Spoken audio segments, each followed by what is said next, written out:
yang lagi disengketakan. Perkembangan terbaru kasus dugaan pemerasan Nikita Mirzani terhadap Dr. Reza Gladys kini makin kompleks ya. Setelah Mail melaporkan penyebaran rekaman suara yang sempat viral ke pihak kepolisian. Nah, narasi yang berkembang, laporan Mail ini dianggap sebagai counter attack atau serangan balik yang bertujuan mengkriminalisasi korban pemerasan, yaitu Dr. Reza Gladys. Tapi secara hukum, benar nggak sih begitu? Saya justru berpendapat ya bahwa istilah kriminalisasi ini adalah sebuah kekeliruan. Pengacara Nikita Mirzani, Bang Fahmi, berkali-kali menegaskan bahwa yang dilaporkan bukanlah Dr. Reza Gladysnya maupun suaminya, tetapi objek hukumnya adalah rekaman suara yang beredar luas di publik. Artinya kasus ini bisa berkembang ya, dan tidak bisa dipungkiri bahwa Dr. Reza Gladys bisa saja sih terseret jika terbukti rekaman itu direkam atau disebarkan oleh pihaknya. Lalu apa sih implikasi hukumnya? Pertama guys, kasus pemerasan dan rekaman adalah dua hal yang berbeda ya, namun saling berkaitan. Nah, rekaman menjadi alat bukti utama dalam kasus pemerasan. Kedua, keabsahan rekaman itu bisa dipertanyakan. Dalam KUHP pasal 184, alat bukti hanya bisa digunakan jika didapat dengan cara yang sah. Kalau terbukti rekaman itu dilakukan tanpa izin disebarkan ke publik, maka bisa dianggap tidak sah secara hukum, dan disitulah letak strategisnya. Artinya menurut saya strategi dari Bang Fahmi ini bukan sekedar balas dendam hukum ya, tapi menggoyangkan fondasi alat bukti dalam kasus pemerasan. Kalau rekamannya didapat dengan cara yang tidak sah, maka kasus pemerasan pun bisa melemah. Tapi di sisi lain, penyebaran rekaman juga bisa jadi bumerangnya bagi pihak yang menyebarkan. Karena Undang-Undang ITE dan KUHP juga mengatur soal privasi dan penyebaran informasi pribadi. Ini bukan lagi soal siapa yang paling benar dan siapa yang paling salah ya, tapi siapa yang paling siap menghadapi jalur hukum. Halo Mas Dedi, mohon izin untuk menyampaikan tanggapannya Mas. Sama sekali tidak bermaksud menggurui ataupun merasa lebih tahu. Hanya saja topik yang Mas angkat ini juga sedang jadi pembahasan di komunitas kami Mas. Dan beberapa teman-teman netizen yang mengikuti saya pun mengirimkan video Mas dan bertanya nih pandangan hukum saya. Nah, maka dari itu mohon izinkan saya untuk membedah satu persatu ya Mas, sebagai bentuk diskusi dan edukasi bersama. Punten Mas. Secara tupoksi, tugas dan fungsi, apakah kita berbicara sesuai dengan ilmu kita? Ya, jawabannya betul. Contoh saya dokter, saya berbicara tentang ilmu kesehatan. Ada tupoksi saya di sana. Contoh saya seorang guru, saya bicara tentang ilmu pengetahuan. Berarti ada tupoksi saya di sana, dan lain sebagainya. Itu yang harus digarisbawahi. Nah, bagaimana dengan mereka yang tidak memiliki tugas dan fungsi berdasarkan profesi, tapi mereka mumpuni terhadap pengetahuan yang diberikan oleh Tuhan Yang Maha Esa? Seperti apa experience-nya? Contoh, tukang gigi, misalnya dia tidak memiliki pendidikan jauh lebih tinggi daripada dokter atau dentis, tapi dia punya pengalaman yang luar biasa. Apakah bisa mengedukasi? Bisa. Saya sepakat ya Mas, bahwa pengalaman itu berharga, tapi kalau menyangkut ranah hukum yang sifatnya sangat teknis dan bisa berdampak serius pada orang lain, ya alangkah lebih baiknya kita juga menyandarkan pada dasar hukum dan kajian yang relevan. Saya pribadi tidak mengklaim sebagai pakar, saya hanyalah pengamat yang berlatar belakang pendidikan hukum dan masih terus belajar. Karena memang ilmu hukum itu dinamis Mas, terus berkembang, makanya kita memang perlu terus harus membaca buku, mengikuti berita hukum terbaru, termasuk memahami perubahan regulasi. Bisa jadi, misalnya Dedi sound the seat gitu. Apakah saya bisa melaporkan Izeza? Maksud saya jawabannya tidak. Karena apa? Konotasi untuk nama lengkapnya tidak ada. Bisa baik googling dan lain sebagainya. Setahu saya, atau pakar hukum boleh dijelaskan atau skip video saya jika memang ini perlu diluruskan. Setahu saya Undang-Undang ITE itu harus jelas ketika seseorang mencemarkan nama baik. Punten ya Mas, izinkan saya meluruskan sedikit di sini nih. Pertama, referensi yang Mas kutip itu berasal dari hasil pencarian Google yang dijawab oleh AI. Di situ Mas menuliskan frasa Undang-Undang ITE, nama harus jelas, kemudian dijawab oleh AI. Nah, sebagai catatan penting Mas, Undang-Undang ITE tersebut sudah mengalami perubahan terbaru melalui Undang-Undang Nomor 1 Tahun 2024. Nah, dalam Undang-Undang terbaru ini pengaturan mengenai pencemaran nama baik diatur lebih rinci, terutama pada aspek tafsir mengenai kejelasan identitas. Jadi frasa harus jelas dalam konteks hukum digital itu tidak selalu berarti harus menyebutkan nama lengkap seseorang Mas. Karena dalam praktiknya hukum pidana terutama dalam konteks delik aduan seperti pencemaran nama baik lebih mengedepankan konteks dampak dan persepsi publik terhadap siapa sih yang dimaksud. Sebagai saran sih Mas, ketika menggunakan bantuan mesin pencarian seperti AI, frasa pencarian seperti apakah pencemaran nama baik harus menyebutkan nama lengkap menurut Undang-Undang ITE terbaru di tahun 2024, maka akan menghasilkan jawaban yang lebih akurat dan kontekstual Mas. Kalau seorang ketika ingin mencemarkan nama baik seorang, dia pakai inisial, berarti itu tidak bisa juga, berarti perlu digarisbawahi. Nah, berdasarkan hal demikian, banyak orang-orang pintar seperti oknum bertopeng melakukan hal demikian biar celah pada hukumnya tidak masuk. Contoh, pada saat berkonten, oknum bertopeng selalu mengatakan, oh, dua orang dokter dan suami istri ini melakukan ini, dan ini. Nah, apabila itu dilaporkan, maka dokter Reza tidak bisa melaporkan. Karena apa? Dua orang dokter suami istri itu banyak. Nah, di bagian ini juga perlu kita luruskan ya Mas, bahwa dalam konteks hukum yang dibutuhkan bukan sekedar nama lengkap, tapi kejelasan identitas yang dapat dikenali oleh publik secara wajar. Berdasarkan rujukan dari hukumonline.com Mas, di situ disebutkan bahwa dalam menentukan jerat pasal pencemaran nama baik, konten dan dan konteks menjadi bagian yang sangat penting.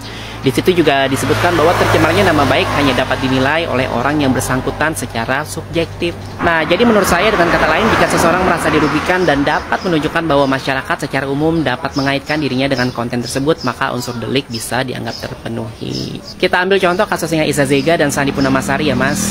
Nah, dalam berbagai video muncul narasi Sandi Soundship yang dikaitkan dengan karakteristik fisik, bisnis skincare, dan kondisi kehamilan. Kemudian banyak netizen yang menafsirkan bahwa sosok tersebut adalah Sandi Punamasari.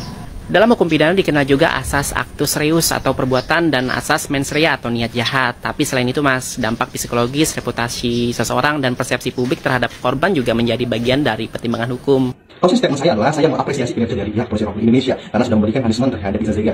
Nah, di sini saya justru mengapresiasi Mas Dedi juga ya guys, karena pernyataan beliau ini termasuk menunjukkan bahwa Mas Dedi punya respect terhadap proses hukum dan institusi yang menangani perkaranya Iza Zega. Ya, kalau kita lihat bersama ya guys, fakta bahwa kasus ini sampai diproses ya artinya ada dugaan pelanggaran yang dianggap cukup serius ya, setidaknya pada tahap persidangan sekarang. Kesalahan yang telah dilakukan oleh beliau. Namun perlu digarisbawahi, saya tidak mengingat ada oknum-oknum yang mungkin adil dalam hal ini yang tidak kapasitasnya, namun memberikan saran yang bukan hingga akhirnya menjadi bola blunder nanti.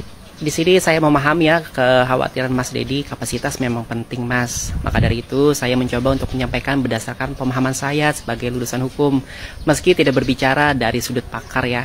Saya juga tidak ingin terlalu teknis ya guys dengan pasal demi pasal, tapi insya Allah saya mencoba berbicara berdasarkan asas dan prinsip hukum yang berlaku. Hanya saja mungkin Mas Dedi melihat celah ya bahwa kasus ini mungkin dianggap tidak layak untuk dipidanakan. Itu sah-sah saja ya guys, karena memang hukum adalah ruang tafsir dan diskusi.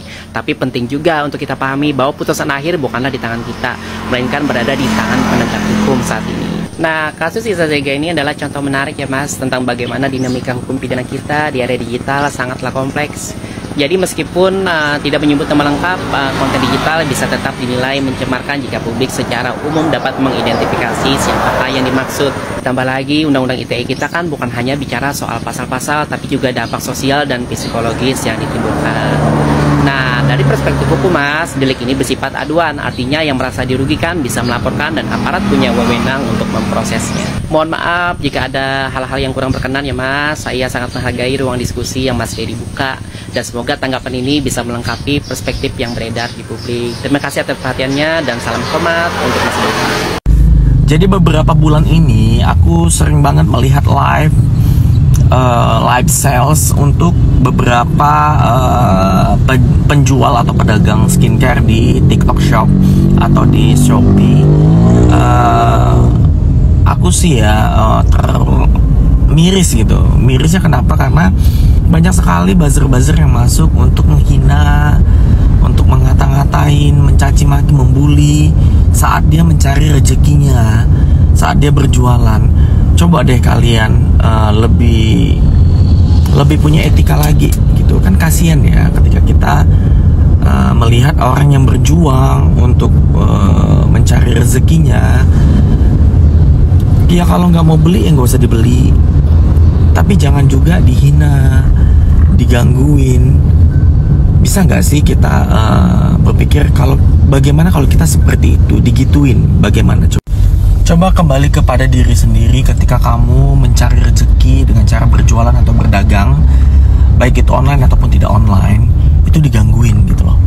Misalnya kayak dihina, wah jangan dibeli, barangmu nggak baik, nggak bagus. Coba deh kita berpikir ya, dia itu sedang mencari rezekinya.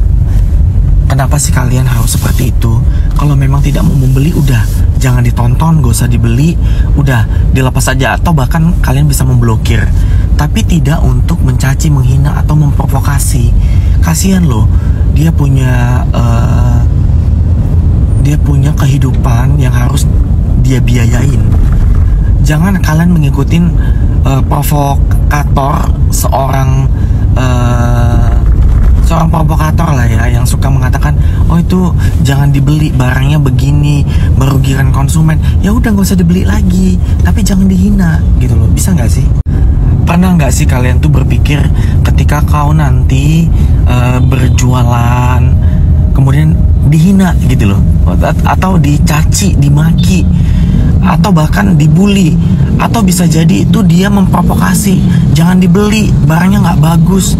Ngapain sih begitu? Coba, kalau kau memang nggak mau beli, ya minimal kau jangan menggangguin gitu loh.